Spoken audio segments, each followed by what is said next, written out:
I tell you, where these vampires die hard. I mean, these vampires are bloodthirsty and persistent. But there is a way. Where there's a will, there's a way. Because I'm surrounded by them. You must take 4 cloves of garlic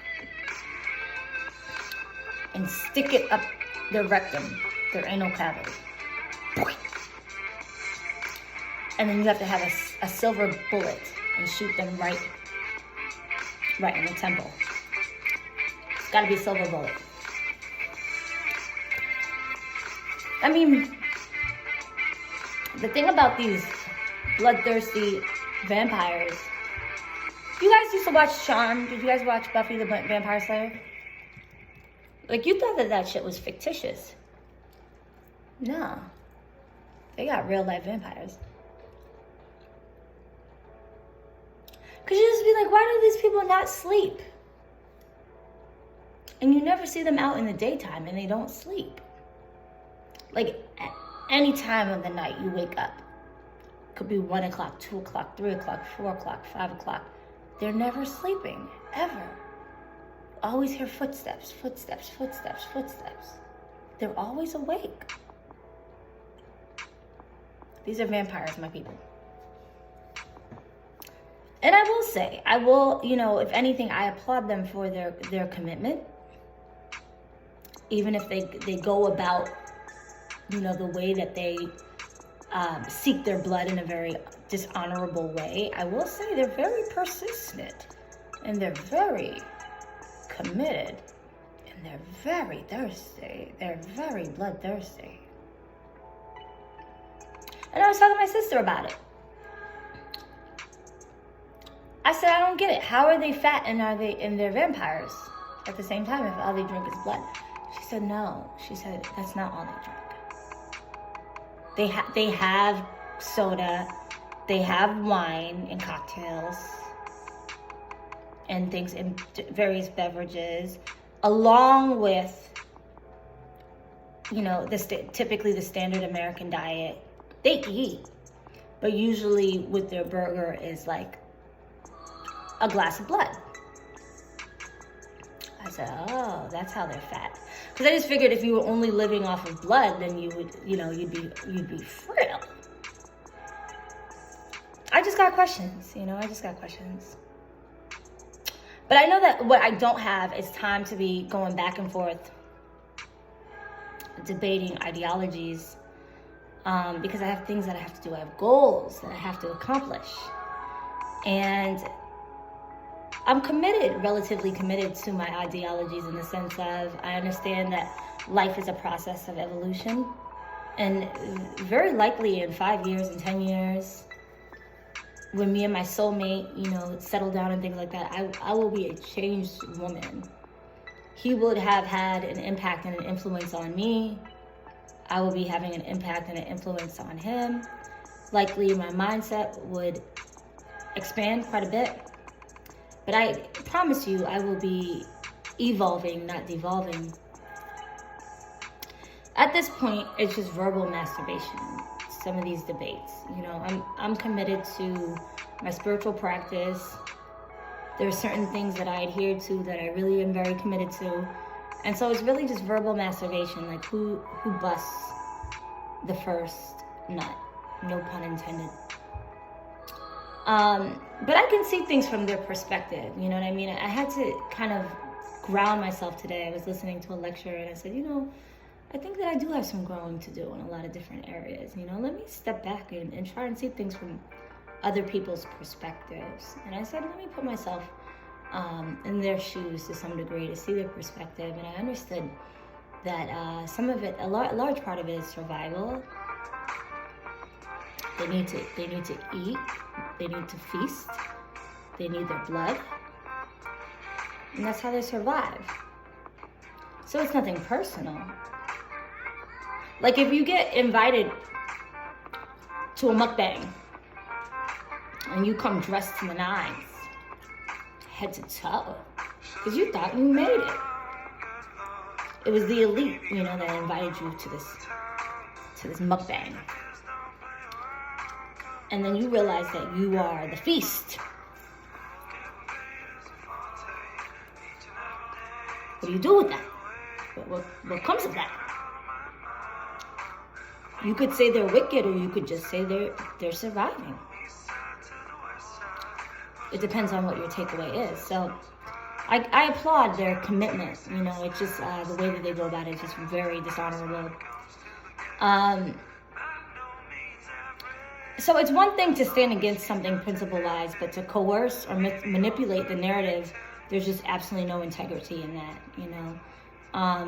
We touched on confirmation bias. If you're manipulating the narrative, so what your preconceived notion in the agenda that you have turns out the way that you want it, even though all facts are contrary to what you previously believed, but you're bending over backwards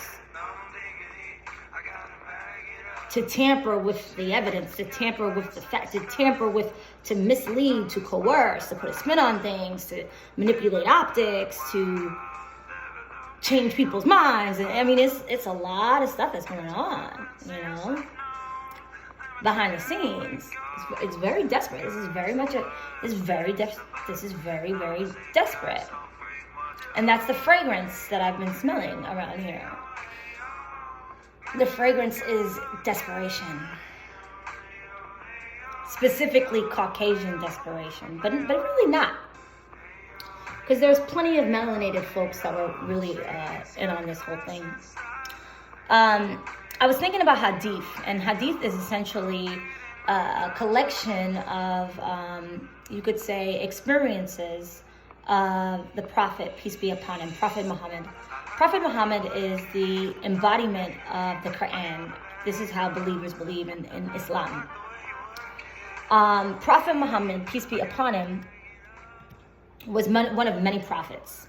In Islam, Muslims believe that there are lots and lots and lots of prophets. One of the main distinctions between Islam and Christianity, among others, is that Jesus is seen as a manifestation of God, like the Holy Trinity. The Son, who is Jesus, the Spirit, and you know the Holy Ghost, I believe. And then in Islam, Jesus is Prophet Isa. So it's a level of reverence and respect that is given to Jesus, but it's just not, Jesus is not seen as God or the Son of God. The way that I understood it is that we are all God's children. So, you know, Jesus is not seen as the Son of God, but still seen as a very holy man. So there's no conflict in the depiction of him, and as well, there's a conflict in the depiction of him as far as what he represents, but there's no conflict in the idea that he existed between Christianity and Islam. And so hadiths are basically kind of, I guess you could say, a tentacle of the Quran to say, okay, here's the Quran, here are the rules that Muslims abide by. But if you need how it plays out, then go to the hadiths, because Prophet Muhammad was the most embodiment of the Quran as far as the way that the Prophet, peace be upon him, lived his life. He lived his life in the most adherence that any man could live their life, as far as following Sharia, following Islamic law, following the rules of the Quran. And was really, you know, a manifestation of Allah and a manifestation of Allah's word. And we could have this conversation another day, but they say that we are made in the image of the Creator. So in a essence, a lot of the 5%ers that say God body and things like that, I get it, because many people, I even believe, and I don't want to misquote, but I believe that even the people that are more tied to Elijah Muhammad's teaching believe that we are gods, you know, believe that man is a manifestation of God. But we don't want to get too much into something in Islam that could potentially flirt with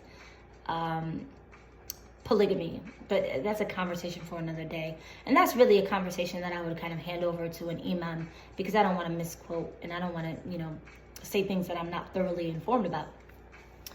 And in the hadiths, there is an excerpt from the hadith that said that Prophet Muhammad on his journey encountered witches or demons or dark forces, demonic entities of some sort, which in Islam they call them jinns, J-I-N, jinn.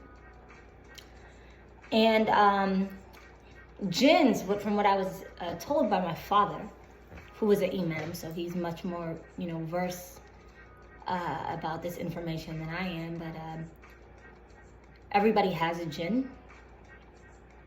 And that's why when I talk to spiritualists, I begin to see a lot of commonalities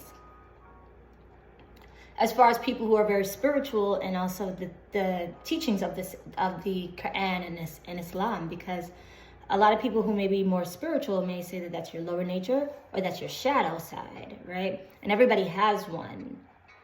Everybody has one. And it's a collection of basically things that are not, I guess you could say, in more of this world than they are of a higher nature, right? And we all have a shadow side. I definitely have a shadow side. I've tamed her. She's fun. But it's important to know that she's definitely on a leash, and she can come out at the wrong or the right time, depending on who you are. And so it's a jinn. And depending on how much you are in adherence to the Quran, and adherence to the work, and adherence to, you know, serving Allah, is depending on the size of the jinn. And there's times where Muslims even say that they see their own jinns. It's like a dark, shadowy figure that you can actually see, right? But I guess your sight of it really does depend on the decalcification of your third eye, or your intuition, or your pineal gland. But they exist. And so Prophet Muhammad, you would imagine, had like a very small jinn, if a jinn at all, but demons did show up in his life, and they did cast spells on him, and it's depicted as, it's told as blowing knots. They say they blew knots to cast spells, wicked spells on the Prophet, peace be upon him. And it's also said in Hadith that the Prophet had such a high level of power and was so protected by Allah that yes, the spells did affect him for a very temporary time, but he had such a high level of spiritual protection and was so in accordance with Allah, he went ahead, he turned his jinn into a believer. His jinn went from worshiping the shaitan to worshiping Allah. That's how powerful the Prophet, peace be upon him, was. He said, come to the other side. Use your power for good. Because we recognize that, yes, the shaitan does give power. The shaitan does have power. There is power on the other side. But there's power on this side too. There's power on the righteous side. So come over here. Come use your power for good. I promise it'll be worth your while. I promise you'll feel more satisfaction when you come over here to the other side. Come use your power for good. You'll actually be happy. And we don't require bondage. And we allow you to be blissful in this life and in the hereafter. So come to the other side. And I was thinking about Hollywood, and I was thinking about Los Angeles, the city of Los Angeles, and my experience in LA. I remember one night I was driving, and it was really late. It must have been like 3 o'clock in the morning, and it was just like, It was like this dark road, this dark highway, and the trees were just like, I felt like, I know this is going to sound very peculiar to you all, but I almost felt like there were spirits within those trees. You know, like, you're driving through some of those Hollywood hills and things like that. Like, The hills have eyes, and you just feel like there's like spirits like within this. Like it's a very, especially when it gets late and it gets really dark in that city. There's times where you can be like, it kind of has like a very eerie like feel to it. In certain parts, it can be very eerie, and I just remember feeling like, kind of feeling like a little bit overpowered by the trees. It was a very bizarre experience. But Hollywood, and if you look into Hollywood and you study, you know, certain things about Hollywood and what Hollywood is all about, you know, it's very deeply tied into the occult. And I believe that there are spells over every city. Every city kind of has its own kind of spell. So even the name Los Angeles, Los Angels, you know, they say that Lucifer was a lost angel. So to name, you know, your city after that, who's in reign, you know, who controls that city, and what kind of forces are at play over the city of LA. I still say, as much as people have stigmatized Los Angeles, and people have, you know, oh, LA's so evil and all these things, LA's so wicked, I think DC's more wicked. Like, I've spent time in both places. I think DC's more wicked. I do. It's a 16-mile radius. And people may do very dark things and very nefarious things and things like that. I mean, there's ties from DC to LA, but you have to also think about the fact that the policymakers, the people who make the laws of the land, reside here. And so all of the destruction, all of the law enforcement that's filling up the jails and mass incarceration, that comes from political leaders, governing bodies who make the policies for those things. And that's just scratching the surface as far as the reason why I feel like DC is actually more evil. And the people that reside here, and the political forces, governing body, the presidents, and things like that. Like, I really believe that the city is way more evil than Los Angeles. I think DC, LA may be dark, but DC's darker. So I was thinking about Hollywood, and I was thinking about, you know, a lot of these people in the industry understand that, yes, talent is involved. You know, I mean, we've seen situations where someone got casted for a role, and, you know, you might have just been like, acting is not your thing. You may want to do something else. But generally, you know what I'm saying, talent is involved. You know, people do have significant talent, and many of them have worked quite some time at their craft before they even decide to make that trip to Hollywood to pursue their dreams. You've got people who have gone to Juilliard. You've got people who have gone to FIT. You know, you've got people who have been studying, you know, thespianism for ages and are very learned in their craft and very skilled in their craft, and have performed off Broadway and on Broadway, and dancers who have danced to their toes. Like, the competition is fierce. There's no shortage of talent in a city like LA or in a city like New York. It's talent is everywhere. Very creative people. It's a breeding ground of creativity. But they understand that talent is not enough.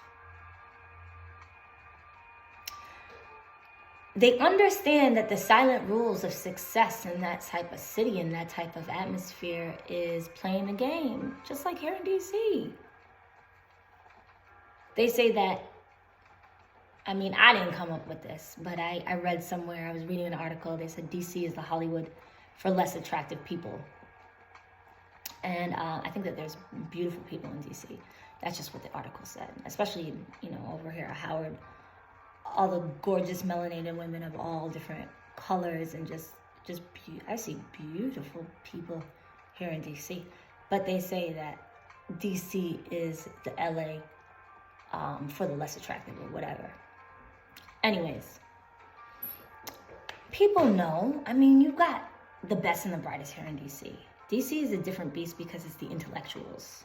Not to say that there's not smart people everywhere, but DC is more of, well, in LA, it may be more of based off of your talent. So what's impressive is, oh, I was in this person's movie and I did this, you know, I played this role and I got accepted for this part, X, Y, and Z. In DC, I feel like the bragging rights are more intellectualism. Your schooling, the background that you have on an intellectual level. And yes, you know, when I was in college, I interned for Senator so-and-so. And, you know, after I graduated, I got my master's at this place. And I'm currently working for, it's all about like your vocation. Like it has like a lot to do with your credibility, has a lot to do with your work. As far as what you do, if you're a lawyer, if you are a politician, if you are, you know, the higher up and more on the corporate level. And DC is about that, of course. DC is more expensive to live than Los Angeles. DC is very expensive. It's top 10 most expensive cities in America. So the idea of millionaires doesn't really fascinate me because I'm surrounded by millionaires. That's kind of DC. And PG County has the highest population of black millionaires in the country. But I'm no millionaire. I'm not a millionaire. Let's be very clear of that. But I'm surrounded by them. So there's people that, you know, kind of their bragging rights has a lot to do with their vocation, their career, their occupation. And it's more of a conservative city, you know. People more so do things that are wild behind closed doors. You know, they'll be dressed in suits and, you know, very conservative, but behind closed doors, it's a spirit cooking mukbang.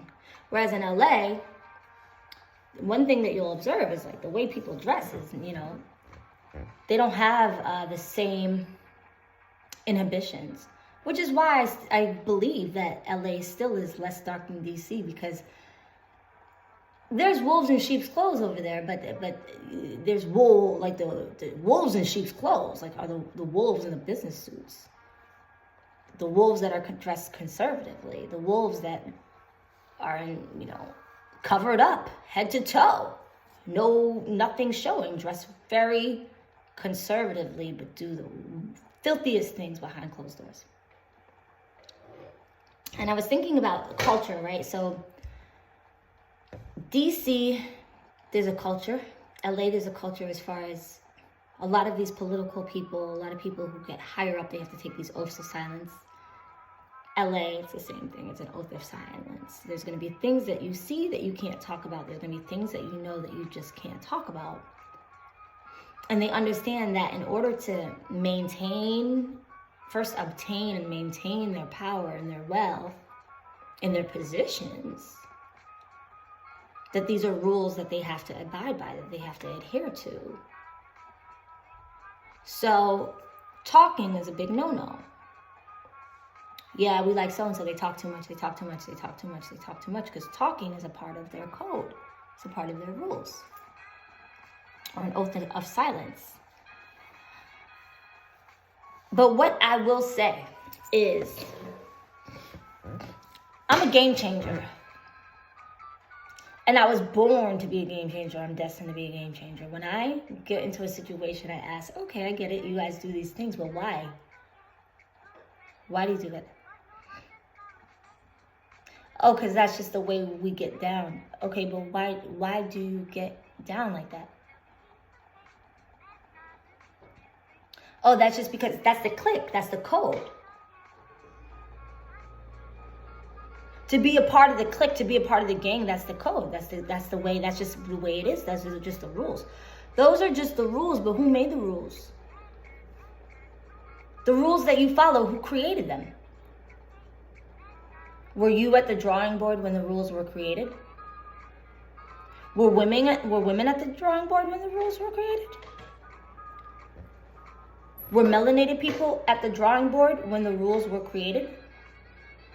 And when the rules were created, what was taken into consideration? Was your freedom taken into consideration? Was your joy taken into consideration? Was your overall sense of self and fulfillment and purpose, was that taken into consideration when the rules were created? Who do these rules benefit the most? Who has the most to gain by you adhering to these rules?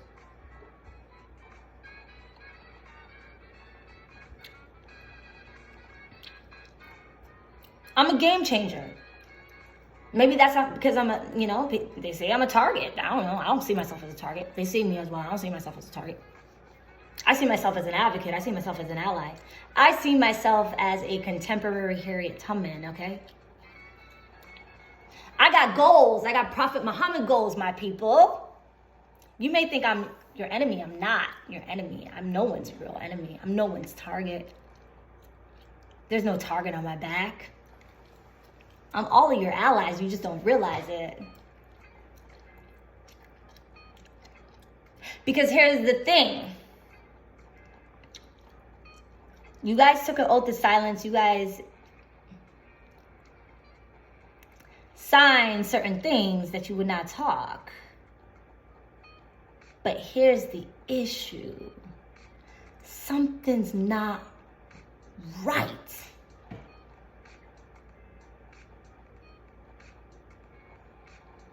Something's not right.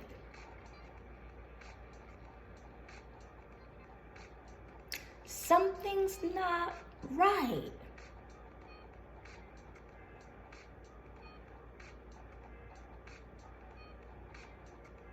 I mean, you do it because you're supposed to do it. Like, you do it because this is what you've vouched to do.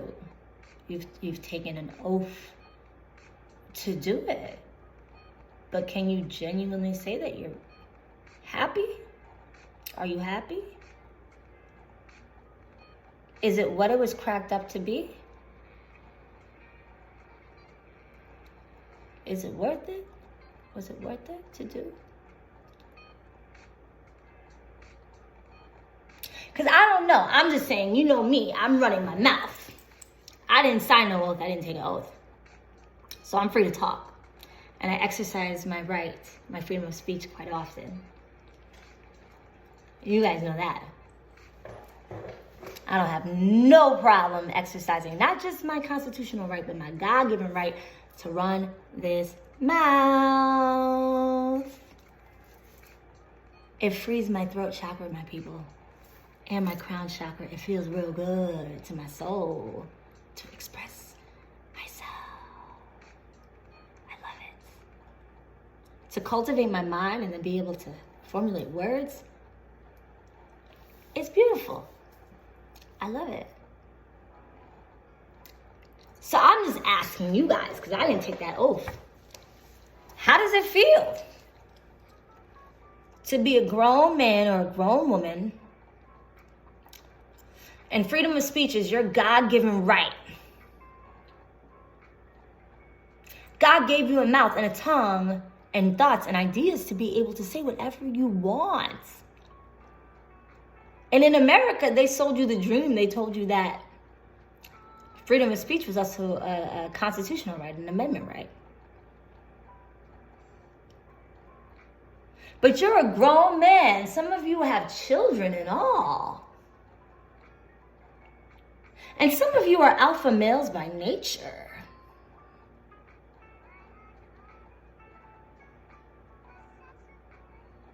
And you got somebody else telling you what you can and cannot say out of your own mouth? And you're a grown ass man. Incarnated on this earth to be a damn boss. To tell people what to do. To run shit in layman's terms. And you got somebody telling you what you can and cannot say? With the clutch on your balls? making threats about what you can and can't out of your mouth, I'm sorry, I just feel like that's problematic. And it's not just men, it's women too. And you're an adult. And God gave you a mouth to say whatever you want. And you willingly gave up that freedom?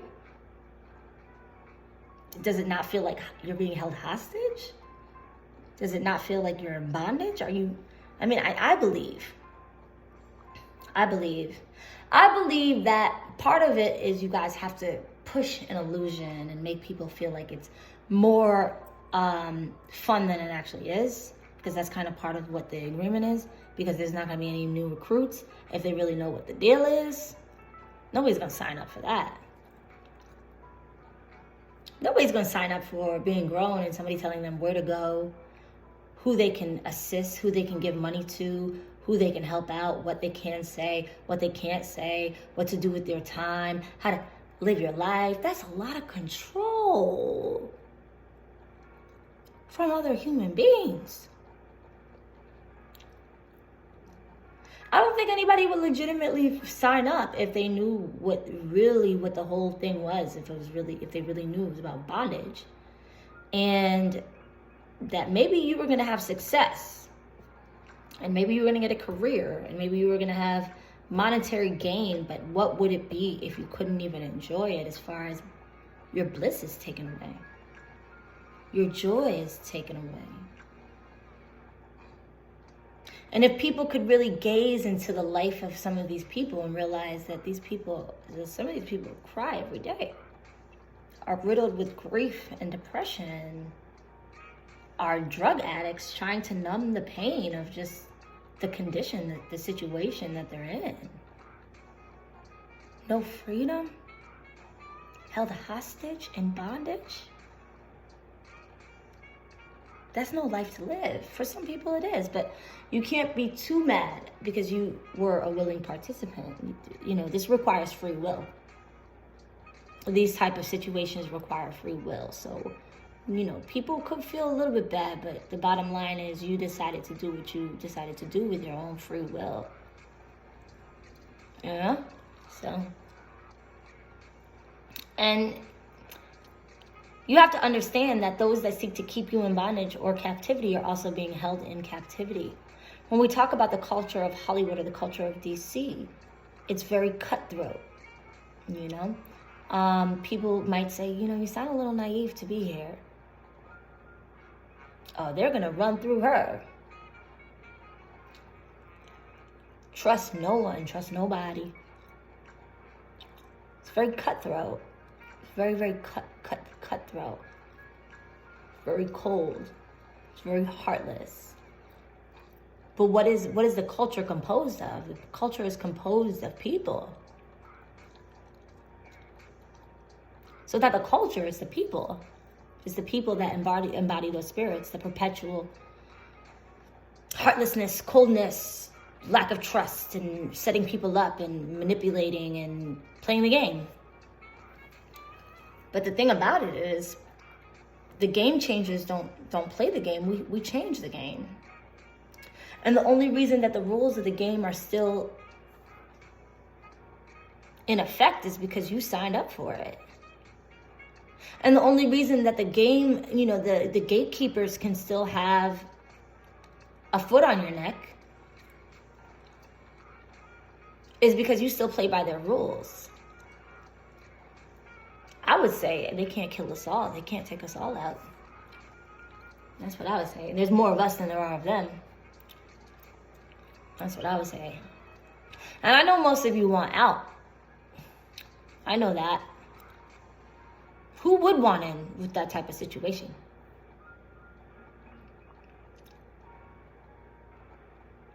And the cutthroatness and the, it's a shame. It's really a shame, when you have talent and you're seen as a threat, and you have people that should be your sisters, should be your brothers, trying to undermine you.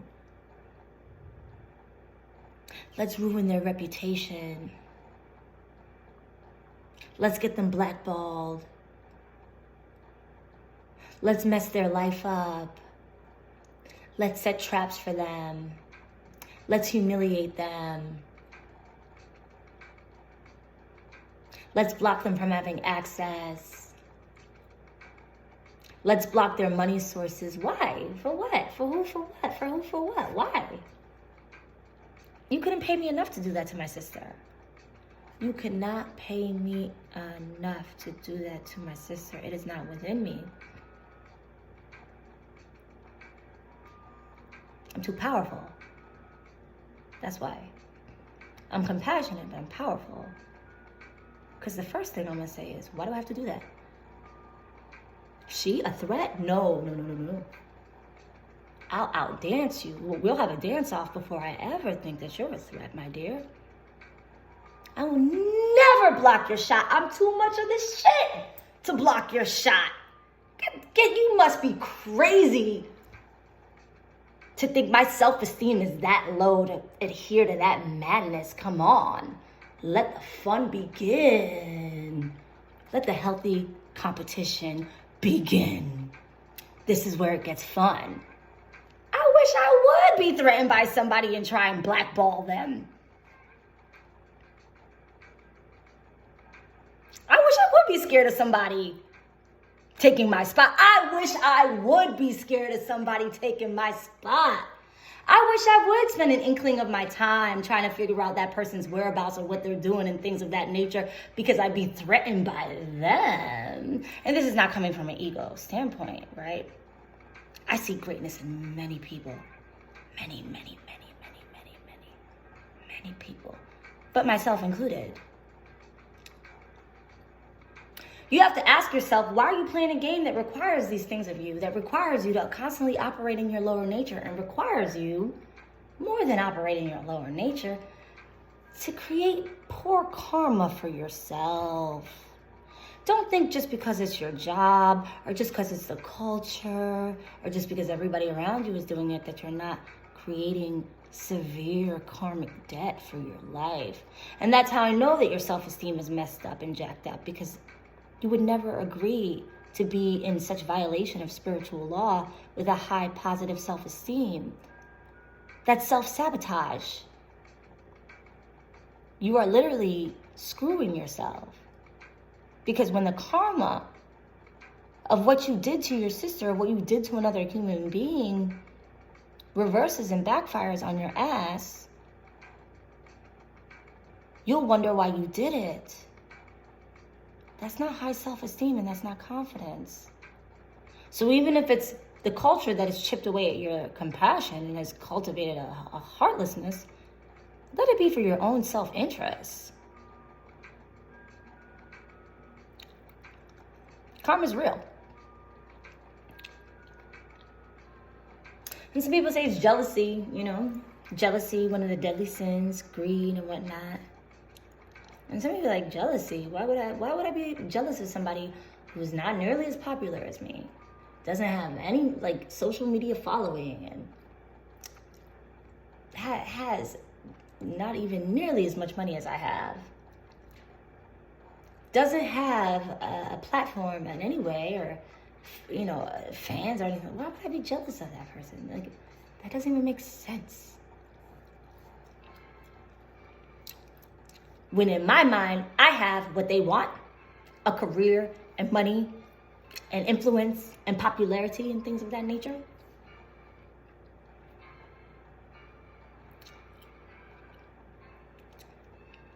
But you can't speak freely, but you don't have freedom.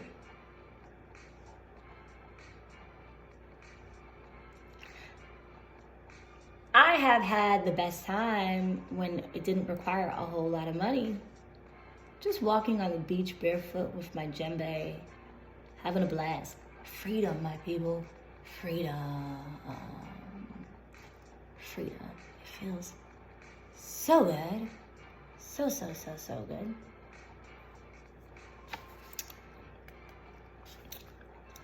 So what I represent, I'm not your enemy again. I shouldn't be your target, and you shouldn't be trying to blackball me, and you shouldn't be trying to talk behind my back and ruin my reputation. It's unnecessary, guys. It's unnecessary. I don't even bring that kind of energy to the table. This is confidence. I'm not egotistical. I have a lot of learning to do. I don't know it all by any stretch of the imagination. Trust me, I got a lot of growing to do. But what I represent is not just my freedom, but when you see my freedom and you see my manifestation right before your eyes, you're going to believe that freedom and manifestation is possible. The games that you don't want to play, the culture that you adhere to that you don't want to adhere to, the eggshells that you walk on that you don't want to walk on anymore, the ass kissing that you have to do. Oh, it's endless, the ass kissing that you have to do. And the self-deprecating. I've never seen an embodiment of cowardliness and arrogance at the same damn time. Oh, the ass kissing is endless. That's the job, really. It's not the gig, it's the ass kissing that's the work. The self-deprecating. Like, I can think of some people like, girl, you know you look like, girl, you know how gorgeous you are. You're breathtakingly beautiful. You are physically flawless. Why do you have to get on set and say, oh, my hair's a mess today? Oh, I look a mess. No, I just, You got to do all that just so the people around you don't feel threatened? You got to downplay your excellence just so the people around you don't feel threatened?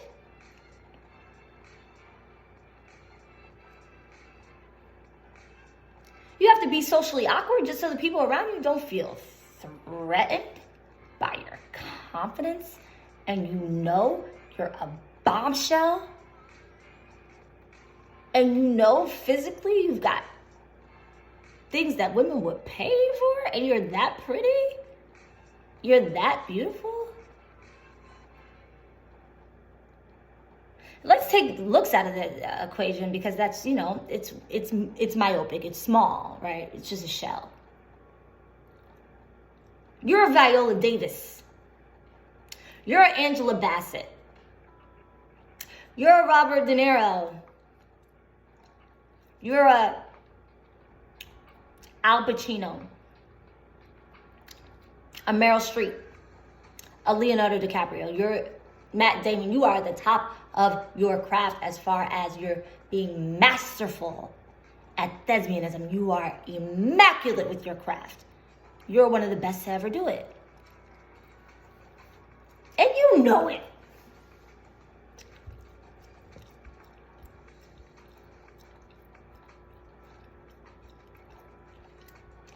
Those are the people that you don't want to be at the audition. They probably don't even have to audition anymore. Is it necessary? Is that a prerequisite to self-deprecate? Oh, me? No way. That's when you see the real acting, when they accept the award. And you know you're the shit. You know you deserve every bit of that award. Me? Oh, no way. Oh, no way. Yes way. Stop it. Knock it off. You're the shit.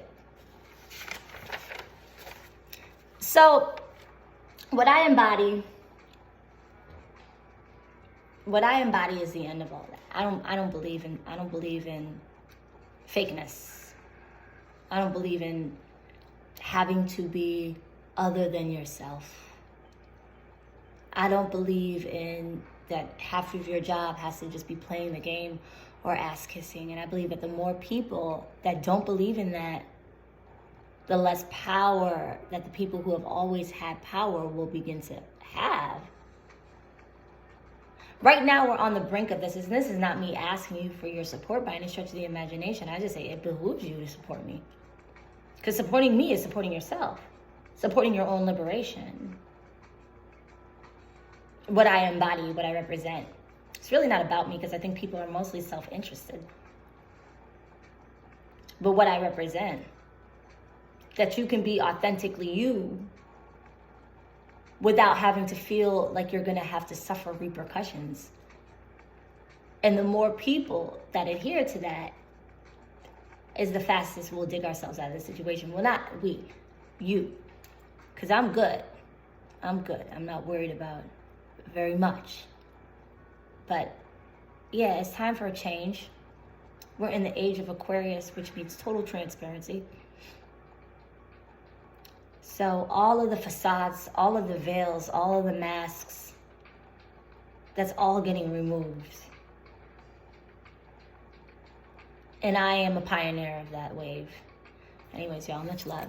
Peace.